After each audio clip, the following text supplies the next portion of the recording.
Misi pun dimulai. Tujuan dari misi Jin adalah mencari pewaris keluarga kerajaan Jan yang menghilang di wilayah perbatasan.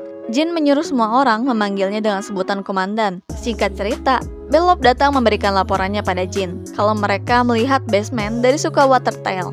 Jin tahu kalau mereka adalah suku jinak yang menghindari musuh. Jin pun menyuruh Bellop untuk kembali ke zona 13 dan membuat markas lebih awal, sedangkan yang lainnya tetap mencari. Jin merasa tidak nyaman karena semuanya berjalan terlalu lancar. Suku Watertail yang merasa kasihan saat melihat Jin segera saja menawarkan ikan bakar untuk Jin sebagai hadiah. Melihatnya, Jin hanya membalasnya dengan ucapan terima kasih. Jin kembali melihat peta.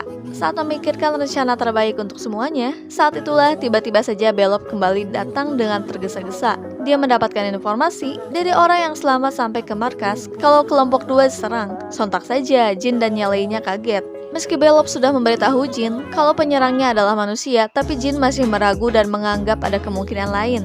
Mereka pun bergegas menuju tempat di mana kelompok 2 berada. Melihat jejak darah membuat Bellop khawatir kalau semua orang di kelompok 2 sudah mati termasuk Mesa. Jin menyuruh Bellop untuk tenang, karena jejaknya masih baru dan tidak ada jejak daging.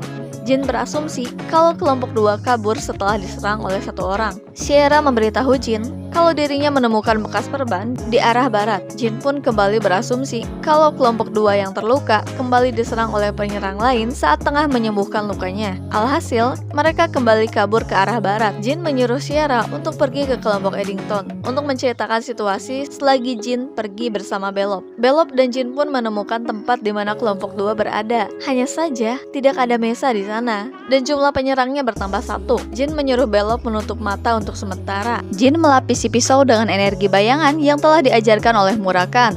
Selain ketajaman dan daya hancurnya akan meningkat, efek keberadaan barang tersebut juga diminimalkan. Setelah Jin melemparkan pisaunya hingga mengenai musuh, Bellop pun langsung menyerang musuh namun berhasil ditahan.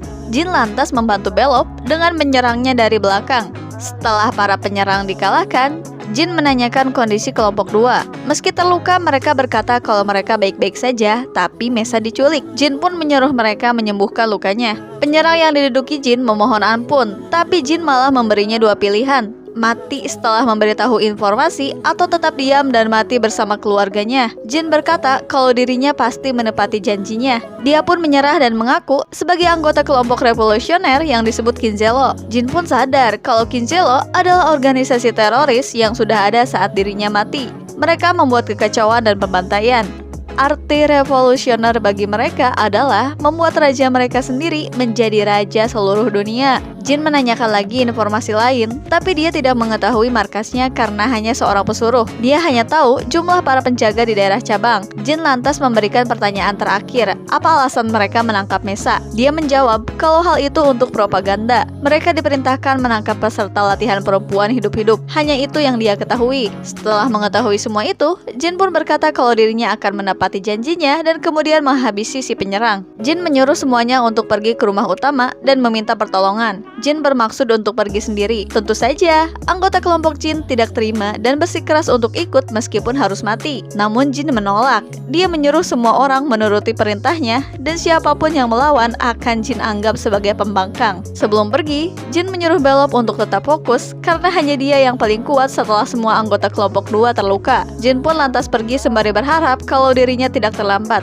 Jin memperkirakan lawannya yang berjumlah 20 orang dengan kekuatan yang satu tingkat di atasnya. Sangat cocok untuk latihan Jin, tapi dirinya harus memprioritaskan keselamatan Mesa. Dia harus menghindari pertarungan sebisa mungkin. Jin pun melakukan sihir ruang deteksi dengan tambahan sihir angin untuk melacak keberadaan Mesa. Saat sedang mengejar, tiba-tiba saja Jin diserang. Seketika saja Jin melawan menggunakan sihir. Hal ini membuat lawan penyihirnya bingung. Tidak hanya itu, Jin juga menggunakan pedangnya untuk menyerang. Saat Jin diserang menggunakan sihir api, dia masih bisa menebas lawan. Melihat sihir api tidak mempan pada Jin, penyihir itu pun menggunakan sihir es. Namun tentu saja itu tidaklah mempan untuk Jin. Setelah selesai mengalahkan semua lawan, Jin pun menemukan jejak musuh yang sama sekali tidak disembunyikan. Seolah mereka meremehkan kemampuan Jin dan yang lainnya. Jin tahu kalau Kinzelo memiliki hierarki yang jelas. Kemungkinan besar mereka membagi anggota ke kelompok-kelompok kecil. Namun mereka tidak akan menyentuh sandera yang akan diberikan pada atasannya. Bagi Jin, saat ini adalah waktu yang tepat untuk menyelamatkan Mesa.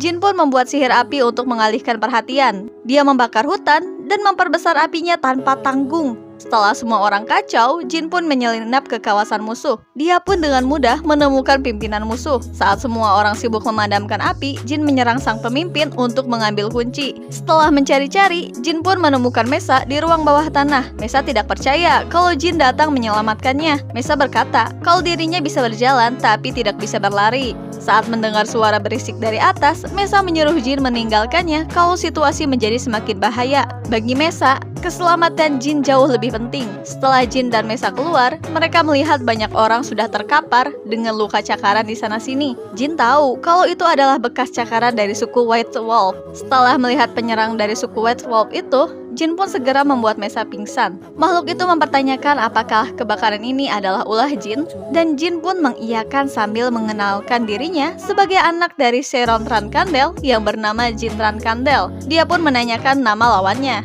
Beberapa hari sebelum dimulai misi kerajaan Jan, Jin sibuk berlatih menggunakan energi bayangan di rumah. Teknik latihannya ini membuat Murakan sangat marah padanya. Murakan berkata kalau kemampuan Jin belum cukup dan hanya akan membuat Jin teracuni oleh energi bayangan.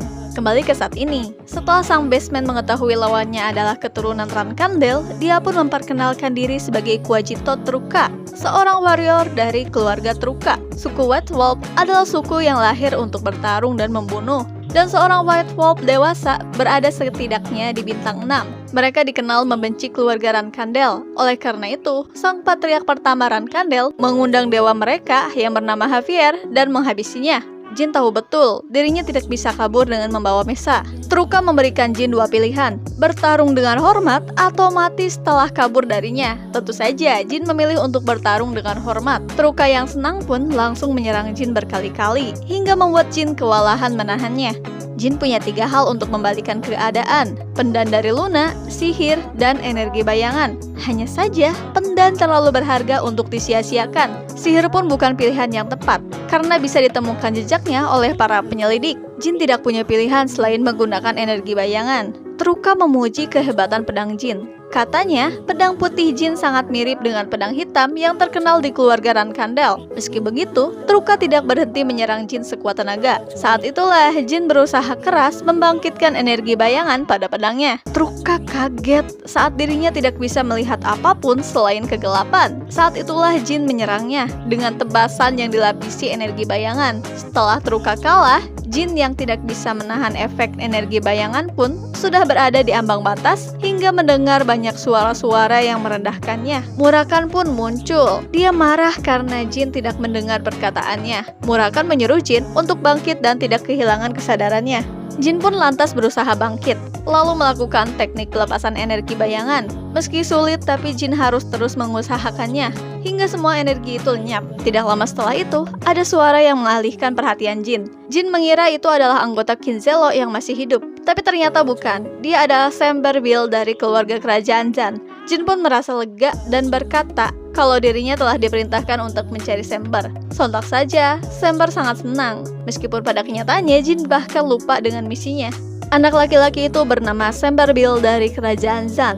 Jin bertanya, kenapa Sember sampai bisa diculik oleh kelompok Kinzelo? Sember pun memberitahu Jin kalau dia pergi karena mengikuti kekasihnya yang sudah mati 2 tahun yang lalu. Meski begitu, orang yang diikuti olehnya sangat mirip seperti kekasihnya saat masih hidup. Mendengarnya membuat Jin berpikir kalau itu adalah perbuatan Bopard Gaston sang Transformer. Sember sangat senang karena Jin tidak menganggapnya gila. Sesampainya di rumah, Gilly menyambut kedatangan Jin dengan sukacita. Berbeda halnya dengan Murakan yang langsung menggigit tangan Jin karena kesal. Dia mengomeli Jin karena tidak mengindahkan perintahnya untuk tidak memakai spiritual energi. Jin pun bertanya, kenapa Murakan bisa mengetahui apa yang Jin lakukan? Murakan menjawab kalau dirinya sudah pasti menyadari kekuatan spiritual Jin yang telah naik 1 tingkat dari sebelumnya. Di tempat lain, beberapa saudara Jin tengah menggosip. Anne sang pewaris ke-9 dan Miu pewaris ke-8, mereka berdua tidak percaya dengan kabar Jin yang telah mengalahkan warrior dari suku White Wolf. Daytona dan Haytona juga meragukannya. Meski begitu, mereka tetap tidak nyaman kalau Jin akan segera berada di kelas yang sama dengan mereka. Anne dan Miu yang mengetahui si kembar takut pada Jin, memberikan bantuan untuk meminjamkan budak yang mereka miliki di kelas menengah. Kelas menengah di Akademi Rankandel adalah tempat di mana yang kuat yang berkuasa, diisi oleh kadet bintang 3 hingga bintang 5. ada yang baru bergabung, dan ada pula kadet yang tidak lulus hingga 10 tahun. Anaya dan Mio berhasil mendapatkan kadet yang tak kunjung lulus dan menggunakan mereka sebagai budak. Tentu saja, si kembar Tona sangat senang dengan bantuan kedua kakaknya. Seusai mandi,